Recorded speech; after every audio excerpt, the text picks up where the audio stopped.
So you have applied for a job but haven't received any answer. See, there are a lot of applications that these companies receive on day-to-day basis, and it's really hard for them to screen every single one of them and get back to you. So instead of waiting for companies to get back to you, a better approach will be to do a cold outreach, better known as cold emailing. When you send cold emails to the representatives of companies you are interested in working for, like let's say a recruiter or even CEOs or CTOs, it shows your initiative to put in that extra effort to achieve your career goals. So in this video, we will discuss what cold emails are, how you can find good companies, find the email IDs of recruiters, tips for writing to them, and how to write a cold email for a job that personally helped me and will help you get an interview. Now, before moving forward, I would like to clear one thing. Cold emailing is not spam. Unless, of course, if you're sending 100 emails to a person in a day, that obviously is a scam, but not 1 or 2 emails. Also, you need to approach the person as an equal because there's a win-win for both of you, right? They will get a good candidate if you're a skilled individual, and that will save them a lot of headache of hiring a good candidate. So first things first, before sending a cold email, how do you even find good companies to apply to? Well, do you know who has done this heavy work already for you? Yup, investors. So go through the portfolio of the major investors who have put their capital into good companies. Let's check out few of them. So I've opened Y Combinator's website over here, and I will provide all of these links in the description below. So if you scroll down, you're going to see all of the job openings in the companies that Y Combinator has invested in. So for example, let's say, if you're interested in software engineer front end, we can go on over here and click on this. And it's going to take us to this page where you can find the details about the job. You can find the detail about the company. You can contact the founder directly. They provided the LinkedIn and Twitter links as well, so that you can do the cold outreach from over here. So yeah, this is a pretty good way to find companies. Let's go and check out Sequoia. If you click on over here, we have this job section. Here you can select what role you're trying to apply to. So let's say I'm trying to apply for software engineer. Skills. Let's say I'm a web developer, front-end web developer. Okay, we have a lot of job openings over here. I'm interested in this opening. So if I click on this, it's going to take us to the page, and here we can find more details about this company. And if this works for us, we can obviously go on Twitter and LinkedIn and find their founders or CEO, CTOs and directly reach out to them via cold email, which obviously I'm going to show you how you can write. Now, just like this Y Combinator and Sequoia, there are a lot of such investor websites where you can go and find out these companies and apply to these companies directly. You can find the list of few of these investor websites in my blog that I've written on this topic. Link will be in the description down below. Okay, so now that you have found the suitable company to apply to, how do you even reach out to apply for a job? Reach out to the founders or recruiters on platforms like LinkedIn and Twitter. They are the best places where you will find almost all of these founders, CEOs and CTOs. And yes, it can happen that you may not get replies sometimes, so why not try the good old email? Now you may ask, but how am I gonna find the email IDs of these people? Well, I have a solution for that as well. And this brings me to my next point. How do you find the emails of recruiters or founders of big and small companies? So one of the places where you can find the email IDs of recruiters for the company that you're trying to apply to is hunter.io. So let's go on and search for, let's say, Razorpay. And there you go. We got the email IDs for a lot of them. And obviously this is not revealed to us completely because we need to log in to see the entire email addresses. So you can go on and log in. But the good thing that I like about this website is that it gives you the format for the emails of that company. So let's say if I work at Razorpay, you can just put in my first name and last name like Piyush.Agarwal at the company's name. So this gives you the format for that particular company so that you can find the name of that recruiter and then you can make your own email address. I mean, it can be wrong in some cases, but it's correct most of the time.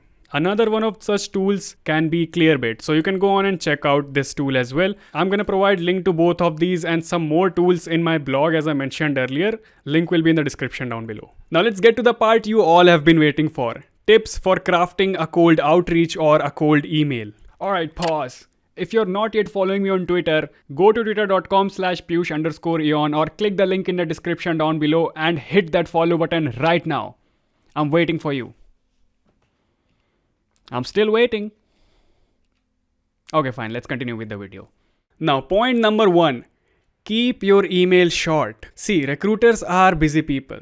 They may briefly read your email and immediately decide whether to respond to it or ignore it. You don't need to include phrases like, I hope you are doing well today, or I hope this email finds you. At the best, it's irrelevant, and at worst, insincere. So keep your email short. Now the next point is have a strong email subject line. This is the first impression. The subject line is the one line of text that gets them to click open the personalized emails. For cold emailing purposes, the objective is sole. Get them to open this. Some of the good subject lines can be these over here. Point number 3. Sharing the proof of work. Record a Loom video talking about yourself and the most fascinating project that you have built and drop the link in the mail. This extra effort to pitch yourself will put you in a good position. Plus, you would also come to know if the other person watches that video or not. Here is the video that I made when I was a fresher. Hey everyone, my name is Piyush Agarwal and I'm a full stack web developer working on technologies like React, Node, Express, Next.js, etc. I love to create stuff, whether they be videos on the internet or beautiful looking websites. I actually have a YouTube channel with more than 900 subscribers and 40,000 views as of June 2021, where I teach full stack web development. I've taught coding to a lot of students, both in privately and in a larger groups. In my free time, I like to work as a freelance voiceover artist on sites like Fiverr.com, where I've worked with tons of national and international clients and have a highest rating possible of 5 stars. Also, I was born and raised in Kanpur, Uttar Pradesh, and I'm a final year MCA student at VIT Vellore, graduating in July 2021. Okay, first of all, why the hell am I moving so much? And guys, this is obviously not the most perfect Loom video ever. I'm sure you people can make a video far better than this. So yeah, best of luck. Now for the rest of the proof of work, a portfolio website could be helpful. If you want me to make a portfolio website tutorial, comment down below and let me know, and I'll make a complete tutorial for you all.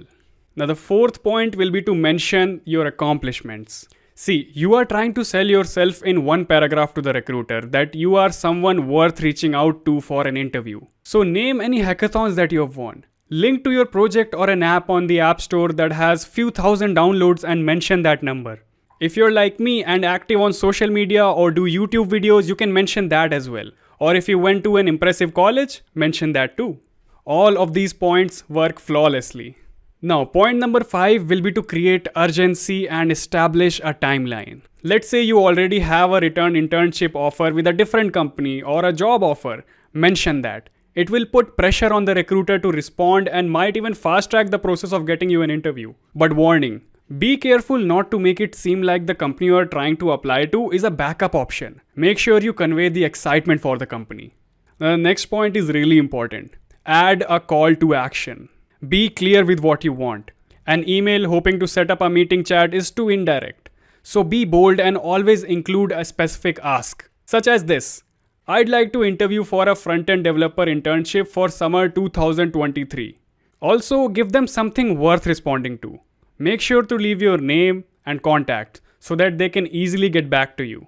So these were all the major points that you need to take care of while crafting your own cold email. You can find a few written examples of these cold emails on my blog, such as this. I have included a lot of such examples on my blog. Now here are a couple of pro tips before I end this video. Number 1. Grammatical errors. Grammatical errors put people off, especially now when tools are available to take care of it. So use tools like Grammarly to fix your grammar. Also, this video is not sponsored by Grammarly. But hey, if Grammarly folks, if you're watching this video and you're interested, here's my mail ID. Point number 2. A/B testing. Try to keep most of your email variables same except for one and experiment with that one variable. After figuring out the right combination of A's and B's, a perfect template can be created. So let's say it can be your subject line.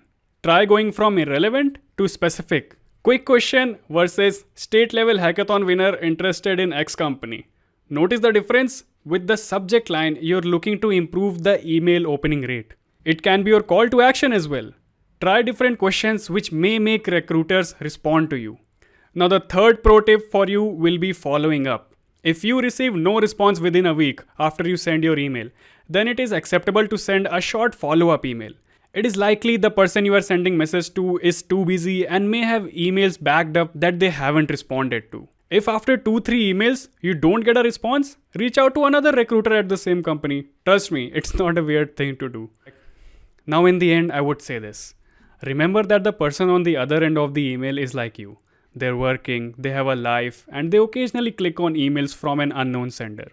So try as if you're convincing yourself through the email, and that will definitely work. If you like this video, give this video a huge thumbs up and subscribe to the channel for more such awesome videos.